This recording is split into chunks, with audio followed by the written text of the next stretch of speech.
कानपुर देहात के पुखराया में उस समय धार्मिक और राजनीतिक माहौल गर्मा गया जब ज्योतिष पीठाधीश्वर जगतगुरु शंकराचार्य स्वामी अभिमुक्तेश्वरानंद सरस्वती गौ रक्षा जन जागरण यात्रा के तहत पहुंचे। शंकराचार्य ने गौ पूजन कर लोगों को गौ माता की रक्षा का संकल्प दिलाया और प्रेस वार्ता में उत्तर प्रदेश तथा पश्चिम बंगाल सरकार पर तीखा हमला बोला। हालांकि उनके दौरे के दौरान स्थानीय स्तर पर विरोध के स्वर भी सुनाई दिए। यात्रा की एक खास तस्वीर ने सबका ध्यान खींचा। स्वागत करने वालों में केवल सनातन समाज ही नहीं बल्कि मुस्लिम समुदाय के लोग भी बड़ी संख्या में दिखाई दिए। आयोजकों ने इसे सामाजिक समरसता और सौहार्द का प्रतीक बताया। समर्थकों का कहना है कि गौ रक्षा का विषय किसी एक समुदाय का नहीं बल्कि भारतीय संस्कृति और विरासत से जुड़ा मुद्दा है। पुखराया के संत सुआ बाबा मंदिर परिसर में आयोजित कार्यक्रम में शंकराचार्य ने गौ पूजन किया, श्रद्धालुओं को गौ माता की रक्षा का संकल्प दिलाया और फिर अपने संबोधन में कई बड़े बयान दिए। शंकराचार्य ने कहा कि गाय केवल एक पशु नहीं बल्कि भारतीय सभ्यता, सनातन संस्कृति और करोड़ों लोगों की आस्था का केंद्र है। उन्होंने लोगों से अपील की कि गौ रक्षा को केवल धार्मिक विषय न समझा जाए बल्कि इसे सांस्कृतिक और राष्ट्रीय दायित्व के रूप में देखा जाए। लेकिन असली राजनीतिक तापमान तब बढ़ा जब शंकराचार्य ने उत्तर प्रदेश और पश्चिम बंगाल सरकारों पर तीखे सवाल खड़े किए। उन्होंने गौ संरक्षण के मुद्दे को लेकर सरकारों की नीतियों पर निशाना साधा और ये संकेत भी दिया कि आने वाले चुनावों में गौ रक्षा बड़ा जन मुद्दा बन सकती है। बस फिर क्या था? उनके इस बयान के बाद राजनीतिक गलियारों में चर्चाओं का दौर तेज हो गया।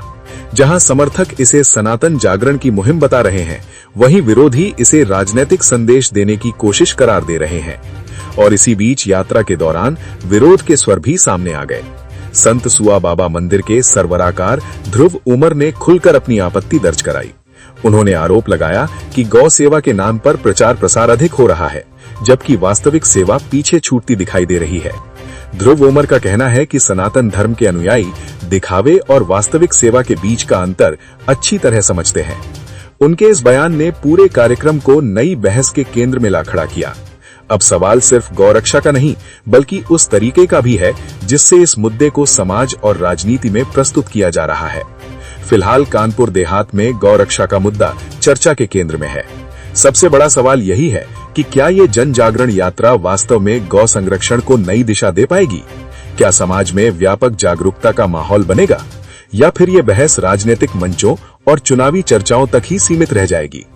इन सवालों का जवाब आने वाला समय देगा, लेकिन इतना तय है कि पुखराया से उठी ये आवाज अब प्रदेश की राजनीति और सामाजिक विमर्श दोनों में गूंज रही है। तो हमारा वोट लेकर के बनी सरकार गाय को पशु किस आधार पर कहती है? क्या वो हमारे साथ न्याय कर रही है? हमारा वोट लेने के लिए आ जाते हैं और हमारी भावना की रक्षा नहीं करते हैं। हम गाय को पशु कहना गाय का अपमान समझते हैं और गाय का ही नहीं अपना खुद का भी अपमान समझते हैं कि हमारी माता को पशु कहा जा रहा है। इसलिए हमने ये कहा है कि जो हमारी माता को माता कह सके वही हमारे सामने आए, नहीं तो ना आए। कुछ लोग महाराज जी कह रहे हैं कि महाराज जी धीरे धीरे राजनीतिक होते जा रहे हैं। बात यह है कि राजनीति जो लोग कह रहे हैं उनके दिमाग में विकृति आ चुकी है, क्योंकि अपनी जो आस्था का केंद्र है, अपनी जो भावना का केंद्र है, अपने जो धर्म संस्कृति का केंद्र है गाय, उसकी रक्षा की आवाज उठाना ये कब से राजनीति हो गई इस देश में? अपनी माँ की रक्षा करना राजनीति है। पूछो उन लोगों से जिन्होंने आपको ये प्रश्न सिखा करके भेजा है, क्या अपनी माँ की रक्षा करना राजनीति होती है? और अगर राजनीति होती है तो तब हम स्वीकार करते हैं कि हम राजनीति कर रहे हैं, लेकिन ये राजनीति नहीं है। अपनी माँ की रक्षा हर बेटा बेटी का कर्तव्य है। और जब हमारी संस्कृति ने, हमारी सभ्यता ने गाय को माता कहा है, तो ये सरकार है जो हमारा वोट लेकर के बनी हुई है, ये उसको पशु कैसे कह रही है? किस अधिकार से कह रही है? पूछना चाहते हैं हम सैकड़ों करोड़ सनातन धर्मियों की ओर से पूछ रहे हैं। ये बहुत बड़ा आघात हमारे ऊपर डाला गया है। और जब तक सरकारें थी, एक सरकार, दूसरी सरकार, तीसरी सरकार, सबने हमारे साथ ये किया। हमने सबको पीछे हटाया। फिर वो लोग आए जो कहते थे हम तो गाय के ही भक्त हैं, हम तो आप ही के जैसे हैं, हम तो हिंदू हैं। अपने आप को हिंदू हृदय सम्राट कहने वालों के राज्य में भी जब गाय पशु ही रह गई तो क्या हमको आवाज नहीं उठानी पड़ेगी? आप कहते हैं राजनीति कर रहे हैं। अपनी माँ की रक्षा करना राजनीति नहीं है। और अगर ऐसा जो कोई बोल रहा है वो मनुष्य नहीं हो सकता, वो हिंदू तो क्या होगा? यही तो बात है। और इसी नकली हिंदुत्व के विरुद्ध हम आवाज उठा रहे हैं। और उसको बचाव नहीं कर पा रहे हैं, इसीलिए हमारे ऊपर ये बात कह रहे हैं।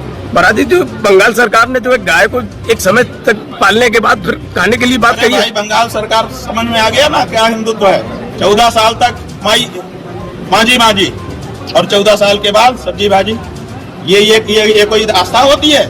आपकी माँ बूढ़ी हो जाएगी तो आप कहेंगे कि अब काटा जा सकता है इसको? खबरदार शुभेंदु अधिकारी, तुमने जो ये निर्णय लिया है, एक तरफ गाय को माता भी कहते हो और एक तरफ उसको कहते हो कि 14 साल के बाद काट सकते हो। या तो माता मत कहो, पुरानी सरकारों ने माता नहीं कहा था, पशु कहा था। तुम भी कहो कि हम गाय को पशु मानते हैं, उसके बाद तुम्हारा दोष जो है थोड़ा कम हो जाएगा। लेकिन तुम माता कहते हो और उसके बाद कहते हो कि 14 साल के बाद काट लेंगे, ये हमारे हृदय पे बहुत बड़ी चोट करता है और इसको हम तेलंगाना में अभी मुक्तेश्वरानंद महाराज श्री का स्वागत सम्मान था, उसके लिए बहुत जन समुदाय इकट्ठा था। लेकिन यहाँ पर व्यवस्था बहुत अच्छी करने के बावजूद तमाम श्रद्धालु भक्तगण उनसे मिलने के लिए परेशान होते रहे और उनके अपने प्रवचन में केवल चुनाव को लेकर केवल प्रक्रिया थी और कोई प्रक्रिया नहीं थी। मंदिर प्रांगण एक अच्छी जगह है, संत निवास का स्थान है और बहुत से भक्त उनसे मिलना चाहते थे, लेकिन उनके सुरक्षा कर्मी धक्का मुक्की करते हुए किसी को सामने मिलने नहीं दिया।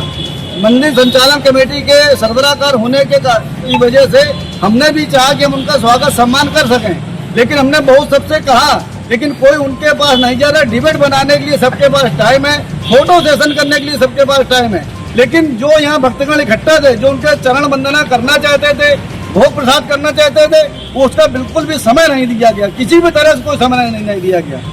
इस बात का बहुत बड़ा रोष रहा कि इतनी बड़ी उपलब्धि हमारे नगर में आई और यहाँ की जनता उनसे आशीर्वाद लेने के लिए परेशान रही और जितने भी कार्यकर्ता थे सब उसी में लगे रहे। जो सुरक्षा व्यवस्था थे वो धक्का मुक्की करते रहे और कुछ नहीं किया किसी ने। अच्छा, मुक्तेश्वरी जी आए थे, शंकराचार्य जी, उनका आने के आप मकसद आपको क्या समझ में आया? कुछ नहीं मकसद समझ में, उनका प्रोपेगेंडा केवल एक था कि चुनावी प्रक्रिया थी। गौ रक्षा हर हिंदू के हृदय में वास करती है और गौ की सब लोग सम्मान करते हैं। गौ सेवा किसी को बताने की जरूरत नहीं है कि हम कहें तब हम गाय की सेवा करें। हम स्वयं बहुत बड़े सनातनी हैं। बीजेपी वाला हमको नहीं बताएगा कि राम की सेवा कैसी करनी है। राम घर घर वास करते हैं और जो राम की सेवा करेगा वो बीजेपी को वोट दे रहा है। ये बात थी केवल। इनका मकसद क्या रहा? इनका मकसद केवल ये था, इन्होंने कहा नहीं, लेकिन मकसद यही था कि चुनावी प्रक्रिया में देखें कहीं की गुस्सा कहीं निकाली जा रही है। ये उद्देश्य चल रहा है, यही इसका संकल्प है।